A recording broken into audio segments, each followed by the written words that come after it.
back. Early voting is underway in Maryland's primary season, and on the Democratic side, in the 6th Congressional District, there are many candidates seeking to replace the outgoing Congressman David Trone as he runs for the U.S. Senate. One of them is my guest tonight. She is a Maryland State Delegate, Lesley Lopez, up late with me tonight here on the Final Five. Welcome. Good to see you. Yeah, thank you for having me.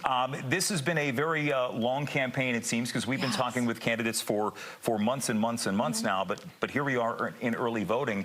Yeah. What has changed for you as you jumped into this race and now? Has anything changed with how you see the job, approach the job? Have concerns changed among the people in your district? Yeah, you know, I think over the course of this campaign, I've really just tried to invest my time in getting to know voters. And I think a lot of the issues that we saw at the beginning have just intensified. You know, people are really concerned about inflation, affordable housing.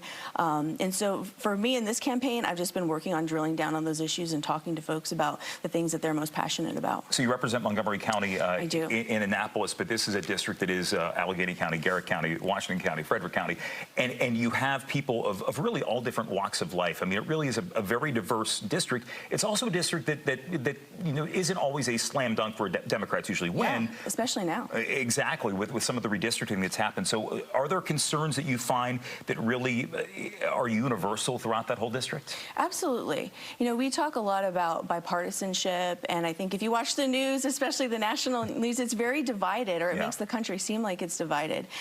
This is a purple district, and I think most people are purple. You know, very few people wake up and see themselves as like a Democrat or Republican. They're really just trying to make ends meet and make sure their kids are safe and lived as comfortably as they can. And I think when you focus on just talking to people as human beings, and not through, you know, a partisan lens, you're able to connect with them, and that's what elections are about. When you look at what you've done as part of the Democratic majority in Annapolis, you know, what stands out? What can you go to voters in this wide district and say, this is what I did in my own district for the state of Maryland, for the betterment of everybody? Yeah, absolutely. I think I'm probably most known for two things as a state lawmaker. The first is I'm the author of the ban on ghost guns, which passed a couple years ago, and that, you know, it took me 4 years to pass that. People did not take me seriously as a suburban mom to be a firearms expert.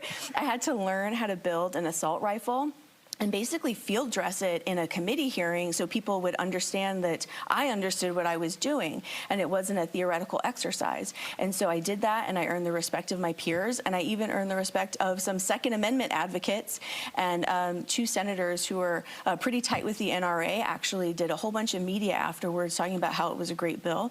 And now that bill has become model legislation for state legislatures across the country on how to get bipartisan support for a gun bill. When you look at the state of things in Washington right now, clearly not too far away from your district. I mean, you've talked about the division, and it's not just the divisions between the parties, but it's also within the parties right now. We're seeing it on many different issues within the GOP, even within the Democratic Party right now, seeing what's happening halfway around the world. So why, with all the gridlock right now, why would you want to give up a job in Annapolis to serve in Congress? Yeah, absolutely. You know, I ask myself that a lot every time I turn on the news, because it just seems to be less and less functional. Yeah. But, you know, I believe in the institution. I'm a former congressional staffer, so I know the hornet's nest that I'm approaching. And I think a lot of the issues that I've been leading on in Annapolis are really federal issues. I was just president of the Women's Caucus, and I led on all the reproductive bills that we're going to see, you know, on the ballot in November, in addition to the ones that have already passed. And so right now, we have a very small window to codify Roe and make sure that everyone has bodily autonomy and everyone has reproductive freedom. And so I'm informed on the issue. I'm passionate about the issue. I'm a working mom, and so I've had 2 kids since I've been in elected office, and I sat there when we were having debates on reproductive care as someone who had a newborn and heard all sorts of ridiculous things from people who've never been in OB/GYN's office, and it just, you know, continued to light that fire in me to feel like if you have lived experience, you need to be, you know, in a position where you have a seat at the table, because if you don't, you're on the menu. What's the website? People want to get more information about you? LopezForMaryland.com. That is very easy. Great meeting you. Thanks for coming in tonight. Thank you so much for having us. Lesley Lopez here on the Final Five, and we're back right after this.